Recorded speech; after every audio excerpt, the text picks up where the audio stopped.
Olá, amigos da TV O Impacto. Hoje estamos recebendo aqui com muita alegria jornalista, servidor concursado, né, do Judiciário aqui, J. Ninos, João Jorge os Ninos. Isso.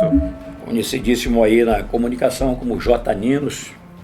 Hoje eu tenho informação de que você essa semana está completando 35 anos, né, no jornalismo, no rádio. E também, além disso, hoje com 55 anos de idade, você também sempre foi uma pessoa participativa na questão político-partidária, né, nas atividades, dentre outras. Inclusive, atualmente você está, já acho que desde 2015, no PCdoB e hoje principalmente na questão da organização, porque no próximo ano tem eleições. Então eu quero exatamente aproveitar essa sua disponibilidade hoje aqui, que foi meio difícil devido aos seus afazeres, para a gente conversar um pouco sobre a sua história, né, no jornalismo, no rádio. E, aliás, você começou de novo um programa agora aqui, eu tive a informação na Rádio Guarani. Então a gente vai conversar sobre isso. Seja bem-vindo aqui ao nosso programa, a TV Impacto e o Jornal Impacto. Eu que agradeço a todos que estão nos assistindo. E para mim é uma honra poder ser entrevistado pelo Oswaldo, né, que a gente começou... Quer dizer, a gente começou, não, eu comecei depois dele, trabalhando com ele, estava até há pouco lembrando que ele apresentava o Jornal Meio Dia na Rádio Rural, e eu começando como repórter, entrava dando notícia de polícia, até a gente formatar um programa policial. Isso em 10 de maio de 1984. Quer dizer, esta semana, realmente, no dia 10 de maio, se completam então os 35 anos de atividade. Então estamos aí para começar o jogo.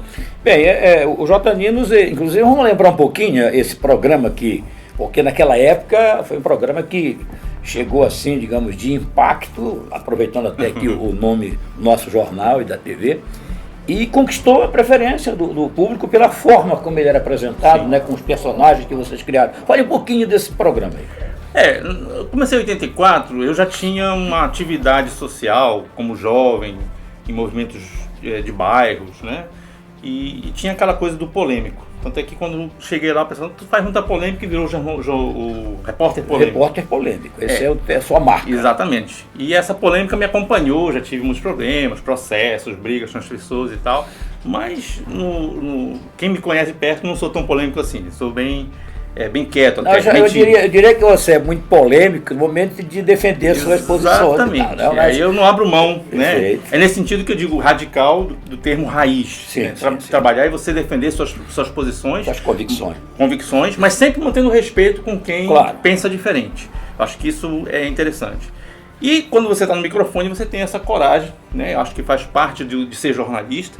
Nós estamos vivendo ali o final do período de regime militar, estávamos entrando na Nova República, eu estava começando na Rádio Rural e trazia dessa experiência de teatro, que eu fazia teatro popular nos bairros, e foi que eu criei personagens, criei um programa, comecei com pequenas notícias, depois de um ano criei o programa Patrulhão da Cidade, que era o primeiro programa específico de polícia. Policial. Policial. E daí, eu me lembro na época que quando o Eduardo dos Anjos, que era o nosso diretor, disse assim, mas tu vai fazer o quê? Pô, a cidade mal tem roubo de galinha, é muito tranquilo. Naquela época não tinha. Não tinha tão tranquilo. O que tu vai fazer num programa de Hoje tem farto material. Demais, né? Tanto é que tem vários programas fazendo isso. E eu e o Dornélio Silva, que lembra, que era naquele momento trabalhando junto com o Heriberto Santos, a gente levou a ideia e quem nos abalizou foi o Parente, o J. Parente, que era o nosso diretor de programação. Um abraço pro Parente aí em Itaituba. E disse, não, bora investir. Nós dissemos que o programa seria policial, uma parte policial, e outra parte seria as broncas do povão, que é aí que estava o grande negócio. Em que a gente recebia as cartas da população reclamando das mesmas coisas que reclamam até hoje. Buraco, falta d'água, falta de luz, não sei o que e tal. Então, isso foi se fazendo, aí depois nós criamos personagens. Quando estávamos na eleição de 85, quando o Santarém saiu da área de segurança nacional, foi o candidato, vários candidatos, nós tínhamos 4 candidatos, que era Ronaldo Campos, Ronan Liberal, Geraldo Pastana, pelo PT, e a Terezinha Sussolana, ex-deputada, ex-vereador, que era pelo PMB, Partido Municipalista Brasileiro, também foi candidata a prefeito. Então nós tínhamos 4 candidaturas e nós então lançamos a 5ª, que era exatamente um dos nossos personagens, o Honestino. Era o Honestino. Honestino Honesto da Silva, era um personagem fictício, e que era feito pelo Plenildo Vasconcelos, agora jornalista também, nosso colega, que também com essa experiência foi para a televisão fazer um programa de policial também. E por incrível que pareça, aquele tempo era papel, saíram 2 votos para o Nordestino, nas urnas mesmo. O pessoal votou, escreveu lá o Nordestino mesmo, né? E ele conseguiu receber 2 votos, logicamente foram invalidados os votos. Exato. Mas essa experiência foi interessante, né? E a partir disso teve, você lembra, na época você também era vereador, e eu sempre registro que a imprensa nunca conseguiu o que se conseguiu naquela época com Oswaldo e Otti. Foram os 2 únicos vereadores até hoje que saíram da imprensa direto para a Câmara. É 82, né?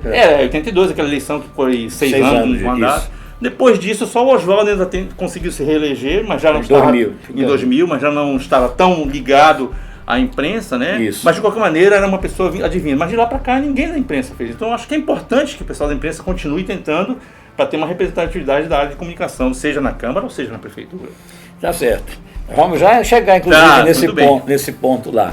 Mas você falou no início de processo. Você realmente, pela sua forma de fazer o rádio, o jornalismo, desagradava muitas pessoas com as suas opiniões. Sim. E tal.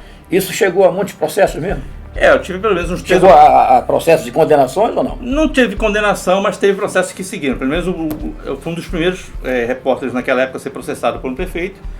O ex-prefeito Ronaldo Campos, já falecido, pai do blogueiro JK, Isso. que não gostava do nosso programa, né? E você lembra que o prefeito Ronaldo Campos era uma figura que tinha, assim, digamos, um temperamento muito difícil. Ele não tolerava, inclusive, imposição. Você sofreu muito, foi muito perseguido pelo Ronaldo Campos. Então, eu persegui o Ronaldo Campos. Eu criei a história do prefeito Abelha, que ficava voando, ou fazendo... Quando estava voando, estava fazendo cera. Né? Então isso incomodava muito ele. Então quando eu saí da Rádio Rural, todo mundo achou que eu tinha sido, a minha demissão tinha saído por conta disso. Quando eu fui para a Rádio Tropical, a mesma coisa. Então havia sempre uma influência do ex-prefeito em função da forma como eu criticava. E quando eu voltei para a Rural, depois de sair da Tropical, aí foi que veio o processo. Você lembra dessa história? Você era vereador, aquela história dos 5.000 sacos de semente que iam ser dados para construir um posto de gasolina, onde é hoje a creche Ubirajara Bentes, lá perto da Coab. Aquele local era para ser um posto de gasolina e havia uma negociação do prefeito, segundo se falava, nos bastidores, para que os vereadores liberassem aquela área. E vocês da oposição, vocês eram 5, fizeram barulho, conseguiram segurar. Inclusive o Oswaldo foi até testemunha no meu processo, porque a briga foi feia. E eu fui o único na época que dei a notícia disso. E talvez, digamos, o que eu errei, poderia dizer hoje, né? Naquele momento, no afã de chamar os vereadores para não deixar que aquilo acontecesse, eu usei a palavra corrupção. Deixe um prefeito ser corrupto sozinho. Pô, isso aí já era a primeira vez que alguém ia para o rádio chamar o prefeito de corrupto. Aí ele veio para cima, processo, rolou. E o processo foi muito rápido. A ideia era me condenar mesmo, né? Mas aí foram acontecendo as coisas e no final o processo acabou sendo extinto por extinção de punibilidade. Acabou não chegando ao final. Mas enfim, ficou a experiência. Foi o tempo que eu comecei a receber ameaças, né? Pessoas que eram ligadas ou que tinham algum tipo de relação com o prefeito ou com a política, ligavam para o meu pai e tal, olha, seu filho vai amanhecer com a boca cheia de formiga, e o pai ficou... Mas não chegou ao ponto de agressão física? Não, nunca teve. Não. Só ameaças veladas, que na verdade é uma coisa mais para naquele tempo tinha menos telefones também, né? Pra ameaçar, com certeza, né? Mas naquele tempo também tinha muita morte, né? Te lembra que o pessoal ia época de pistoleiros matando aqui em Santarém. Então isso me deu medo. Né? E realmente eu acabei fazendo um autoexílio, passei 3 anos na Europa, né? Pedi para o juiz, já que o processo não andava, ele disse, não, pode ir, me liberou. Né? E eu passei 3 anos, e quando eu voltei, né, todo mundo disse, agora tu vai te quietar.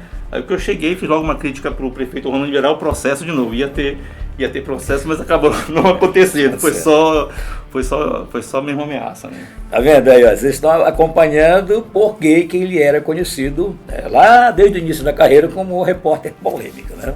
É o J. Ninos aqui. Já falar um pouquinho aí da sua vida. Você é de origem... Pode falar pra gente aqui, contar a sua história, inclusive seu papai é falecido. Sim. Eu nasci em Belém, né? Vim pra cá com 15 anos, ano passado completei 40 anos em Santarém.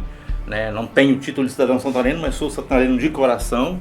Eu amo essa terra, não posso me dizer mais belenense, eu só vou em Belém mesmo para passear. Mas 40 anos da minha vida aqui em Santarém, aqui eu tive meus 5 filhos, aqui eu tive os meus casamentos, aqui tive meus amigos, então tudo para mim é Santarém. Eu sou entusiasta de Santarém, a luta pelo estado do Tapajós, eu brigo com isso e questiono, inclusive, os movimentos. O pessoal fica bravo, porque às vezes, você vai entrar no movimento, você tem que fechar com isso. Não, se está errado, eu vou lá e questiono. Então, eu achei que algumas coisas do movimento Estado dos Trabalhadores foram feitas de forma errada, eu questionei. E assim, não sou de embarcar numa bandeira, numa causa, eu embarco, visto a camisa, mas também se tiver que criticar, eu critico. Então isso às vezes me leva a ter essa postura de que está sempre fazendo polêmica. E desde 78, que eu moro em Santarém, e aqui eu formei toda a minha vida profissional. O meu pai era dono de uma lanchonete que era conhecidíssimo. Muito conhecido, né? Falando em ir no lanche, todo mundo sabia, vamos comer a tirópita, que era o principal salgado que tinha lá. Todo mundo conhece, todo mundo fala, e isso é uma coisa muito boa. E agora domingo ele completaria 98 anos, né? E dia 5 de maio, mas ele faleceu, já tem 4 anos que ele faleceu, pegou um câncer e tal, morreu aos 93, 4 anos, 5 anos já, né? Que ele faleceu. Mas enfim, a vida segue e a gente está aí. Então essa é a minha carreira, essa é a minha vida. E eu cheguei hoje aos 55 anos, eu acho que eu estou num topo, né, de carreira como jornalista. Tinha parado, estou trabalhando no judiciário há 16 anos. Sim, você fez o concurso, né, Fiz, para analista judiciário. Né? Eu sou desde 2003, eu trabalhava na TV Tapajós, eu estava na gerência de jornalismo da TV Tapajós, e aí passei no concurso, para te ver como é. Então um agradecimento aqui que eu faço público a Vânia Maia, né, que na época, quando eu passei no concurso, eu nem esperava passar. Eram 15 vagas, eu passei em terceiro lugar. Que era para ensino médio, eu ainda não tinha ensino superior, depois que eu me formei em jornalismo. E quando cheguei para a Vânia, eu disse, olha, agora eu passei, não sei se eu vou não, para com isso, vai já para lá, tu não pode perder isso. Então a Vânia me deu a força, porque na hora eu estava um pouco, né, assim, e realmente, lógico, você trabalhar num setor, dentro do judiciário, setor público concursado, lógico, você tem um salário um pouco melhor, você muda a sua vida, mas nunca mudei meus conceitos. E calhou muito bem para você, né, a função lá, porque ela tem muito a ver com essa questão de jornalismo. Né? Eu passei a trabalhar, inclusive, em tribunal do júri. Né? Primeiro passei 1 ano e meio na Nindeua, depois que eu consegui voltar para Santarém, e fiquei trabalhando 15 anos, dos 16 que eu trabalho no coisa, 15 anos trabalhando com júri. Fiz mais de 600 júris, auxiliando o juiz. Então isso foi uma baita de uma experiência. E eu achei o júri porque tinha muito a ver com comunicação. Porque eu fazia treinamento de jurados, eu falava sobre justiça, eu falava sobre como é julgar uma pessoa, né? Porque as pessoas têm aquela ideia de que chega lá, você vai, o cara é bandido, então ele tem que ser logo condenado. Não, você tem que chegar com cabeça limpa. Sim. E a gente sabe que existe também os chamados júris midiáticos. Quando o cara chega lá, a imprensa já bateu tanto no caso que não tem jeito.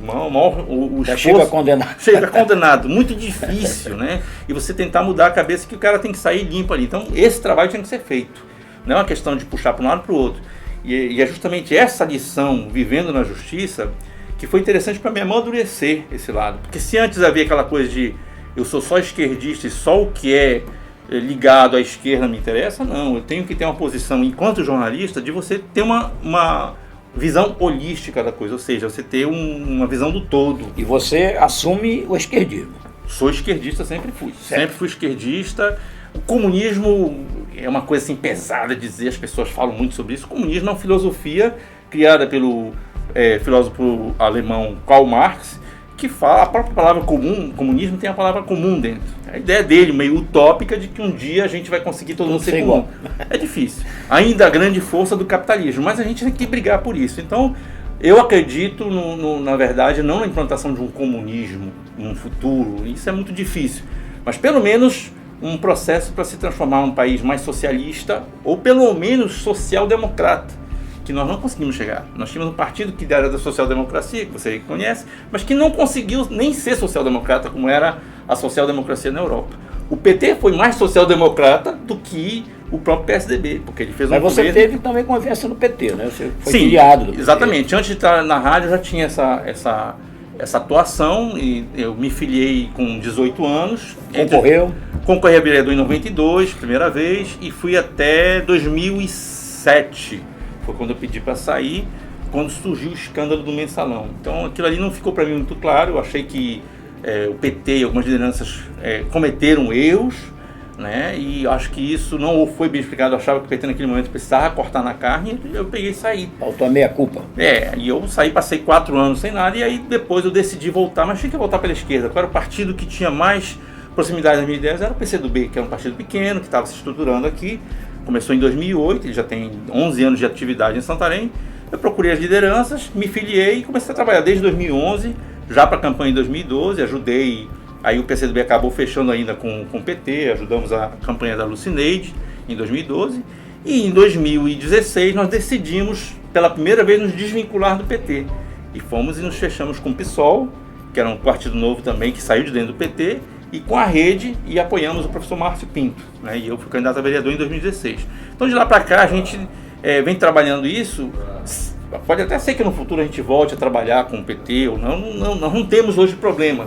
Acho que as esquerdas hoje estão tentando se reunir porque o momento muito, como se diz assim, tenso, né? A opinião hoje, eu até estava conversando contigo um dia desse pelo Zap, né? Que a opinião hoje ela está sendo rechaçada. Tu não pode ter opinião, se tu fala alguma coisa contra alguém da esquerda, vem todo mundo da esquerda e te apedreja. E é o contrário. E a mesma coisa, né? Quando tu tá numa posição lá. Na hora que foi lançada minha candidatura aqui, até mesmo pelo impacto que foi dado, e nas redes sociais que eu peguei de cacetada, e eu não tenho problema quanto a isso. Então vamos aproveitar e logo chegar nesse assunto aí, porque você está hoje nessa questão de... Bem, hoje, como a eleição é no ano que vem, tem alguns partidos que já começaram a se manifestar, a se organizar na tentativa de colocar candidaturas. Certo. Hoje chama-se pré-candidaturas. Pré-candidaturas, sabe? Nas próximas eleições. E exatamente, aqui o Jornal Impacto divulgou, foi também um motivo de eu lhe convidar, porque você está sendo assim colocado como hoje o nome do seu partido para uma possível candidatura. O PCdoB, assim como muitos partidos de esquerda, essa discussão ela é feita muito internamente. Inclusive, quando você me convidou, eu até disse logo, não, bora logo fazer. E a primeira coisa que aconteceu, meus camaradas do partido me chamaram, e peraí, não é assim, pô, como é que tu vai? A candidatura não é tua, a candidatura é do partido. Então essa é a grande diferença que tem na esquerda. Você, na hora que você vai falar, você não pode dizer, eu sou candidato, eu sou pré-candidato. Se eu for candidato, se realmente a candidatura se configurar, era uma candidatura do partido e bem discutida. Então até pedi para ti, olha, vamos dar um tempo porque eu preciso ver o que é que os camaradas têm, o que é que a gente está discutindo, que dentro do partido nós estamos discutindo agora. Não adianta você sair dizendo, sou candidato e tenho essa proposta. Não, vamos ouvir que propostas a gente pode colocar num programa de governo, porque programas de governo são feitos, às vezes é só papel. E o candidato vai usar no marketing, o que a gente vê depois. Ele é eleito e não consegue cumprir metade daquilo que ele falou. Verdade. Por que você não ouve primeiro a população para saber? Então a nossa ideia do partido é começar a trabalhar com a candidatura, é uma pré-candidatura, mas qualquer outro membro do partido pode ser candidato. Mas até houve na Jotanino uma tentativa dessa questão do orçamento participativo, né? Exatamente. Nós temos uma ideia de voltar a isso. Isso foi uma ideia que surgiu pelo PT na prefeitura de Porto Alegre. Foi lá que surgiu uma ideia que foi bem implementada lá e foi espalhada em vários governos do PT. Em alguns deu certo, em alguns outros não deu. Nós temos a ideia de voltar ao orçamento participativo e talvez um orçamento participativo um pouco mais regionalizado. O Lira Maia, quando foi prefeito, eu acompanhei a campanha dele e o governo dele, inclusive trabalhei na prefeitura na divisão de comunicação, sem nenhum medo de ser ex-petista trabalhando lá. Mas o Lira Maia chegou um pouco mais perto disso, porque ele fazia o tal do governo mutirão, onde ele ouvia a população e dizia, me diz aí 3 coisas que tu queres na tua comunidade, eu coloco no livrão que ele tinha lá e tal. Era um pouco populista, um pouco demagógico, mas em muitas dessas coisas ele conseguiu avançar. É preciso fazer alguma coisa nesse sentido. Mas assim, ouvindo a população, as regiões e dizendo quais são as prioridades e como isso pode ser colocado no orçamento.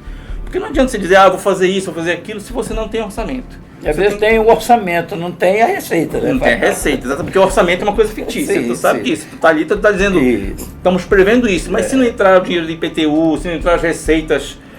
tem a previsão de arrecadação que normalmente não é arrecadado na sua totalidade. E aí, nesse sentido que eu digo, acho que é possível se fazer com que o município consiga arrecadar em outros lugares, de outras formas, sem precisar aumentar algum tipo de imposto, porque a gente só tem o IPTU, o ISS, o ITBI, que são pequenas taxas, mas que, por exemplo, o ITBI se perde muito. Né? Tu sabes que um grande problema, mais de 80% das casas de Santarém, dos terrenos, dos imóveis, não são regularizados.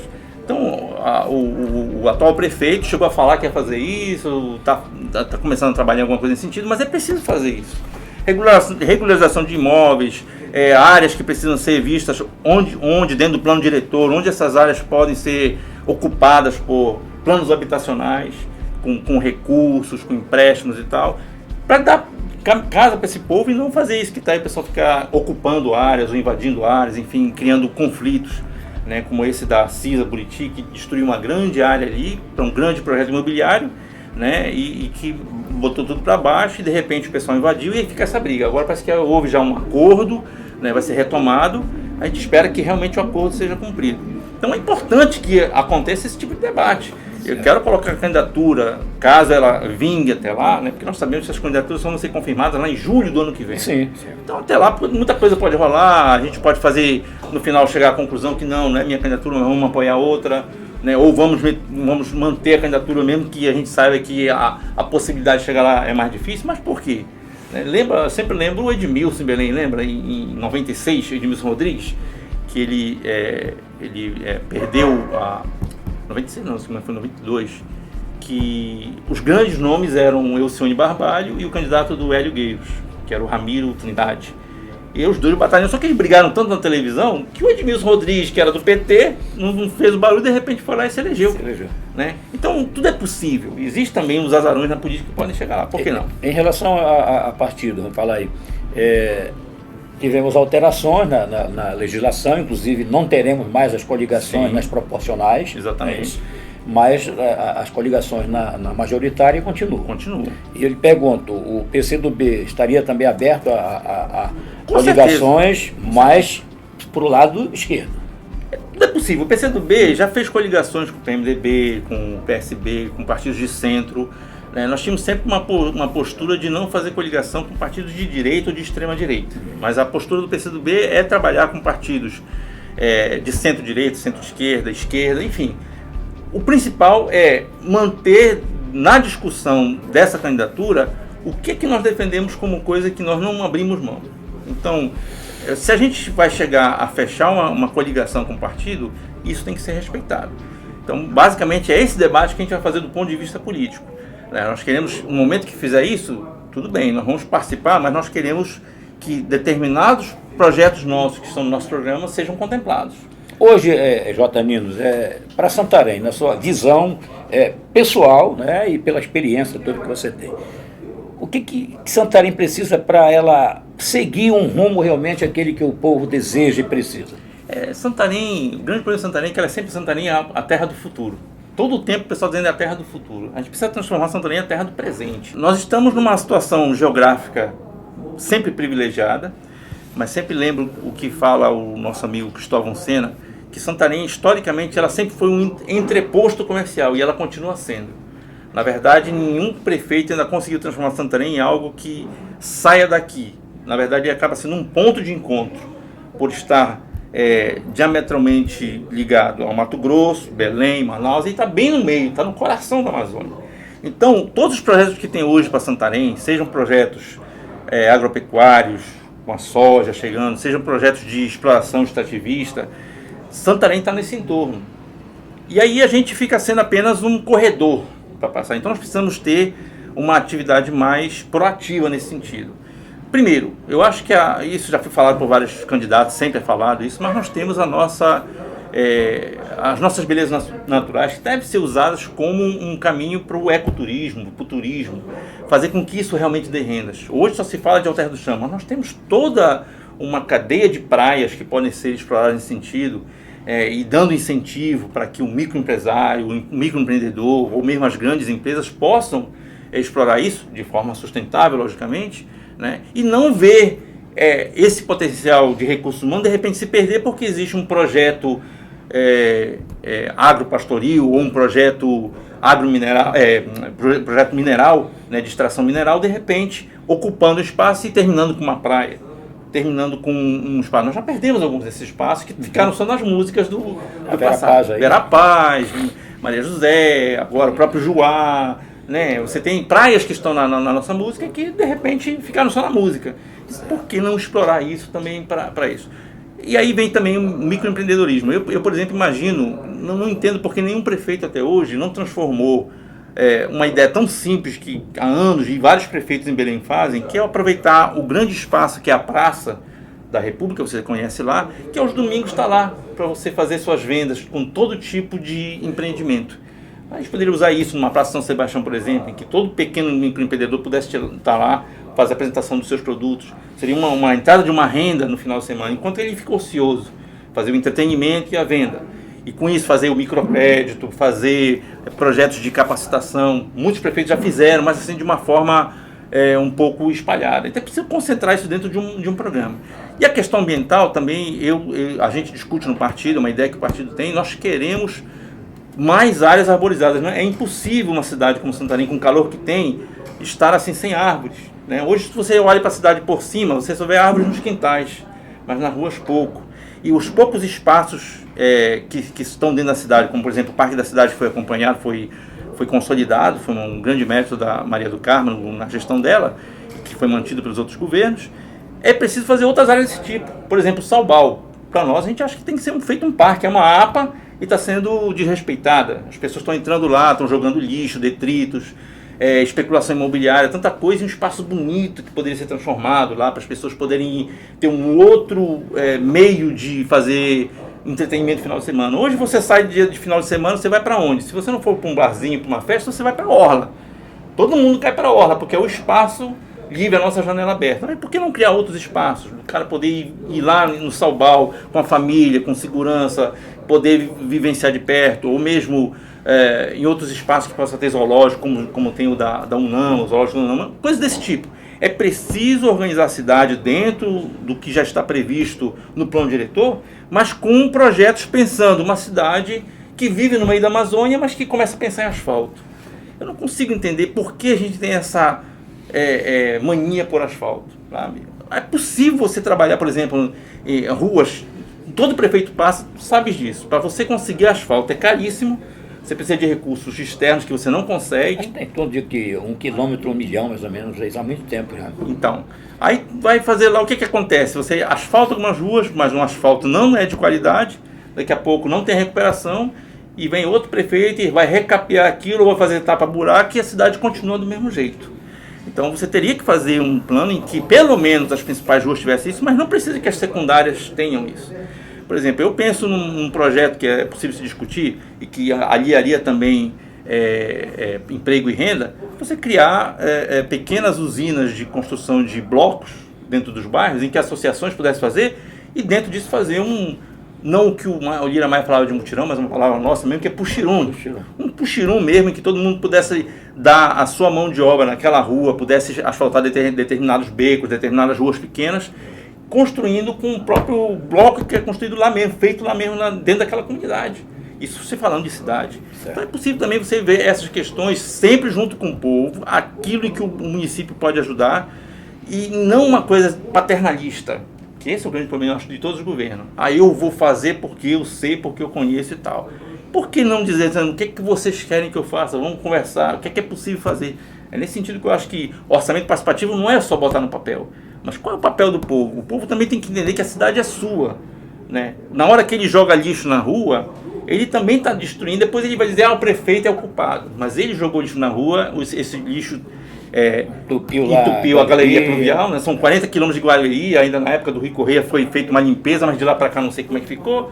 Então a cidade está aí, que tu está vendo agora quando tem chuva, tudo entope e atinge todos os espaços. Então é preciso que a gente faça um governo de cidadania, mas não uma cidadania feita por mim, prefeito, ou com quem quer que seja, dizendo eu vou fazer. Não, nós vamos fazer. Pode parecer utópico, né? Pode ser comunismo, como o pessoal diz. Tá certo. J. Nino, a gente teria aqui muito ainda que conversar, mas a gente tem um tempo limite aí. Eu gostaria de encerrar, parabenizar aí pelos 35 anos que vai completar agora. E que você continue aí na carreira, principalmente agora que está com um programa novo. Exatamente. Começamos essa semana um programa Cartas na Mesa. Cartas na Mesa, na Guarani FM, junto com o Miguel Oliveira e com a Rogéria Almeida e vários outros, inclusive o Écio Bemergui de Belém, Santino Soares, Ormano Souza vai entrar, Socorro Carvalho, Leília Rodrigues, enfim, nós estamos mesclando, é uma experiência interessante com jornalistas da velha geração, da nova geração, né? Antes de começar a entrevista, eu conversei também com o Almeida, vamos ter também uma participação aqui no Impacto. Já temos assim, já vimos conversando com o próprio Almeida sobre a possibilidade de fazer isso. E a gente vai estar aí. Eu estou num tempo que eu estou afim agora mesmo de voltar a trabalhar uma renovação nesses 35 anos. Tá certo. E o que é que você gostaria de falar para os nossos internautas? E eu não perguntei. É interessante isso.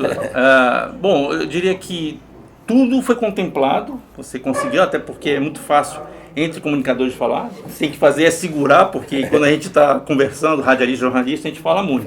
E às vezes a gente acaba atropelando. Mas assim, o que é interessante é falar sobre um ponto de vista, nós enquanto comunicadores, qual é o nosso compromisso. Isso até a gente discutiu pessoalmente.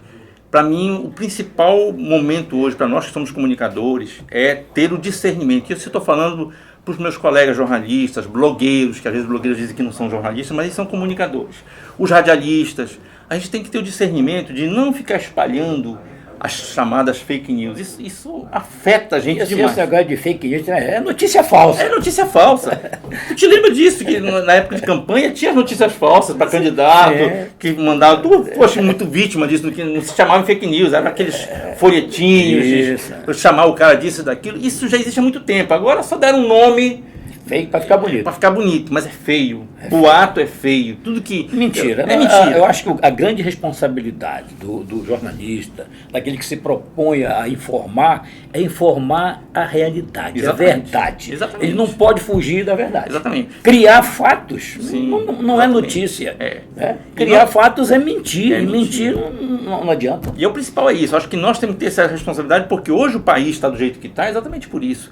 E eu quero dizer aqui, sempre eu digo para todo mundo, fake news, mentiras, boatos, não é só coisa de direita. A esquerda também faz. Não, todo mundo. Jornalista, blogueiro, comunicador, radialista, todo mundo acaba embarcando. Porque o fulano me mandou isso, eu acredito. Sim, mas e daí? Ele te mandou, de onde vem a fonte? Como é que foi que isso? Vai procurar a fonte disso para ver onde que saiu.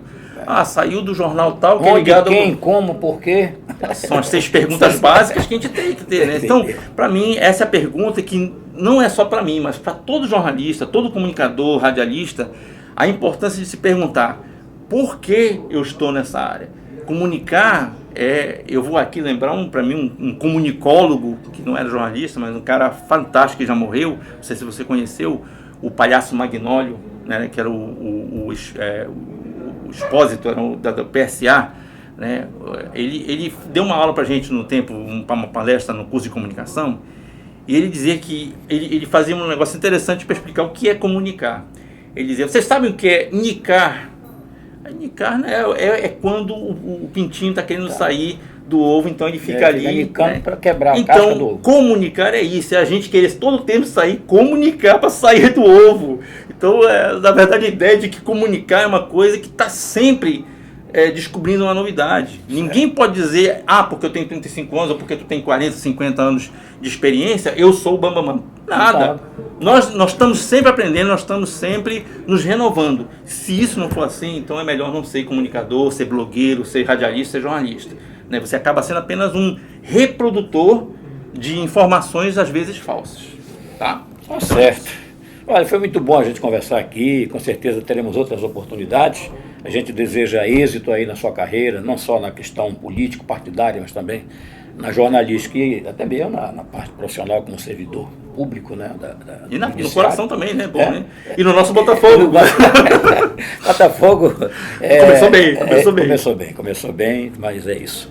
Nós conversamos aqui então com J. Ninos, o repórter polêmico e que continua sendo realmente essa pessoa muito de ideias que ele defende, porque tem convicção daquilo que está defendendo. É isso? Então, quem sabe um candidato polêmico nas eleições. Né? De repente, se for confirmado, está aqui, nós inclusive temos essa proposta aqui na TV Impacto, de conversar com todos aqueles que se anunciarem como pré-candidatos, a gente dá oportunidade para conversar aqui. Com certeza, isso é interessante. Bom? Beleza. Ok? Valeu. É isso? Valeu. É a TV O Impacto, sempre levando a melhor informação para você.